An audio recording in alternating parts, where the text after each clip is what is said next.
Assalamualaikum warahmatullahi wabarakatuh.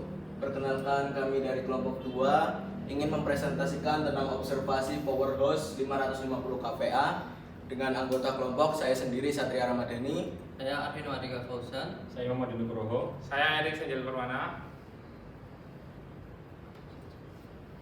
Kemudian di sini ada sistem prime mover dengan spesifikasi mesin, jenis mesin Perkins, modelnya yaitu 2506C strip 6E15TAG2 dengan part number MGB F8026, serial number MGB F8026110505E. Kemudian ada ADV-nya yaitu 583 horsepower dengan output 435 kW. Dengan kapasitas silinder 15 liter, konfigurasinya yaitu 6 silinder line, putaran RPM yaitu 1500 RPM, tipe mesin yaitu diesel 4 langkah, jumlah silinder 6 silinder, sistem pendingin yaitu menggunakan radiator berbasis air coolant, bahan bakar yaitu Dixlite, sistem penelitian yaitu oli, sistem starter dan ekstasi menggunakan aki 24 volt 120 ampere hours. Kemudian di sini ada data operasi genset yaitu serial number X9SZ4146265, daya generator 550 kV ampere, daya generator kilowatt yaitu 400 kilowatt, generator output 338 volt 3 fasa, arus output yaitu 720 ampere, frekuensinya yaitu 500 Hz, kemudian power faktornya yaitu 0,8. Ya, yang selanjutnya itu perhitungan konsumsi bahan bakar dan daya yang dihasilkan berdasarkan efisiensi genset. Penggunaan bahan bakar genset oleh genset yang diuji dalam penelitian menunjukkan pemakaian sekitar 0,25 hingga 0,3 liter per kilowatt jam. Dengan kata lain, genset membutuhkan sekitar 0,25 hingga 0,3 liter bahan bakar genset untuk menghasilkan 1 kilowatt jam listrik. Biaya operasional genset per kilowatt jam dapat dihitung dengan harga genset Rp13.400 per liter. Biaya operasional genset per kWh dan konsumsi Dixlite untuk generator genset per jam sebagai berikut: 0,21 kali daya genset kali beban kali waktu. Jadi 0,21 kali 550 kVA kali 1 kali 1 sama dengan 115,5 liter per jam. Biaya operasional itu jadi 115,5 liter per jam kali 13.400 rupiah. Jadi totalnya itu jadi 1.547.700. Yang selanjutnya itu sistem kerja genset dan PLN. Sistem suplai listrik kampus listrik utama berasal dari PLN dan dialirkan ke seluruh kampus melalui panel utama MDP. Kemudian dibagi ke gedung-gedung untuk memenuhi kebutuhan lampu, AC, komputer, dan peralatan lainnya. Peran genset dan ATS genset digunakan saat PLN padam dengan menggunakan bahan Dixlite untuk menghasilkan listrik. Sistem dilengkapi ATS automatic transfer switch yang otomatis memindahkan sumber listrik dari PLN ke genset.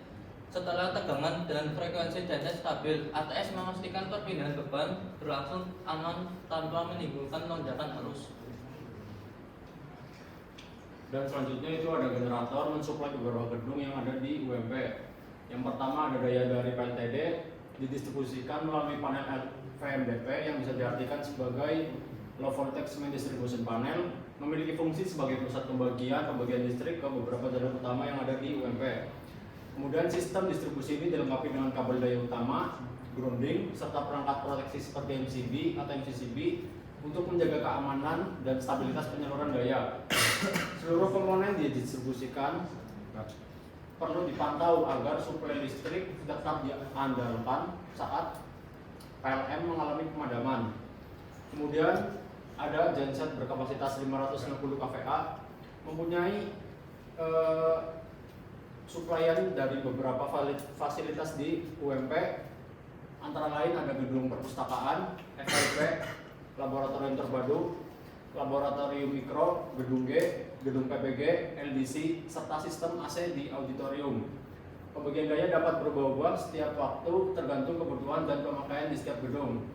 Dari estimasi kebutuhan daya, di sini disebutkan ada 4. Yang pertama ada gedung perpustakaan sekitar 110 kVA, kemudian ada FKIP 130 kVA, gedung-gedung sekitar 120 kVA, dan terakhir ada audit yang khusus hanya AC sekitar 70 kVA.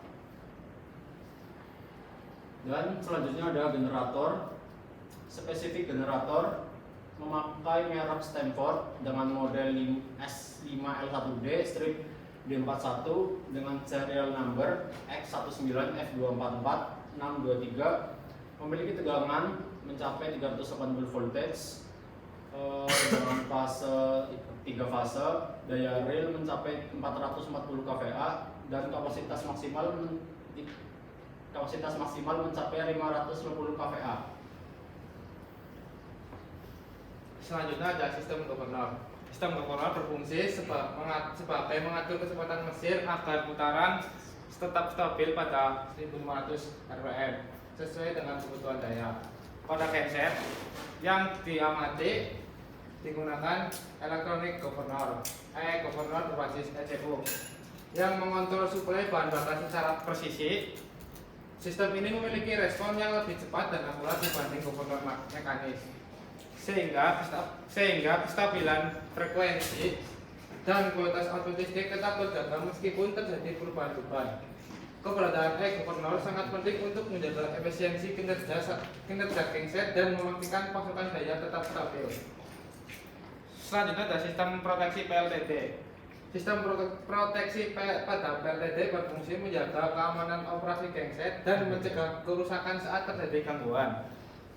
Proteksi utama menggunakan MCCB 800 ampere dengan modul LSI yang memberikan pengamanan terhadap arus lebih, lonjakan arus mendadak dan menghubung singkat.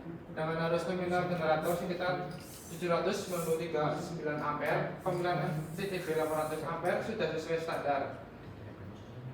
Selain itu terdapat sensor suhu, sensor oli, dan sensor tegangan untuk memantau kondisi mesin serta memastikan temperatur, tekanan oli, dan tegangan keluaran kurang lebih 388 volt tetap stabil. Kombinasi MCCB dan sensor-sensor ini membuat PLTD beroperasi lebih aman dan andal. Nah, selanjutnya ada sistem kerja panel AMF, ATS, dan panel distribusi. Automatic Transfer Switch atau disebut dengan ATS merupakan bagian dari panel ATS AMF yang bertanggung jawab untuk mendeteksi perubahan dalam pasokan listrik dan mengambil tindakan sesuai dengan situasi yang terjadi berfungsi. Yang pertama ada mendeteksi pemadaman listrik, yang kedua mengalihkan pasokan listrik, yang ketiga mengawasi kembalinya pasokan listrik utama. Dan selanjutnya ada panel AMF, Automatic Main Failure, adalah perangkat yang secara otomatis mengelola pasokan listrik ketika terjadi kegiatan pada sumber listrik utama, yaitu PLN yang berfungsi pertama ada monitoring generator, otomatisasi keputusan, yang ketiga ada komunikasi dan monitoring jarak jauh. Nah, selanjutnya ada kesimpulan. Berdasarkan hasil observasi dan analisis data yang kami dapatkan, maka dapat disimpulkan bahwa genset 550 kV KFA di gedung Powerhouse samping perpustakaan Universitas Muhammadiyah Purwokerto berfungsi dengan baik sebagai sumber daya listrik cadangan. Sistem pembangkit listrik tenaga diesel 550 kVA di Universitas Muhammadiyah Purwokerto ini mengalirkan listrik ke gedung perpustakaan, gedung FKIP, AC auditorium, gedung G, LDC, gedung PPG, lab mikro, dan lab terpadu untuk ketersediaan suplai listrik sama pemadaman dari PLN. Dengan pengaturan beban yang ditemukan oleh prosedur perawatan yang baik, sistem otomatis seperti AMF dan ATS memastikan transisi yang mulus dari suplai listrik PLN ke genset dan sebaliknya. Genset ini terbukti sangat berpengaruh dalam mendukung kebutuhan listrik darurat ketika suplai dari PLN trouble. Sekian dari presentasi dari kami. Terima kasih. Wassalamualaikum warahmatullahi wabarakatuh.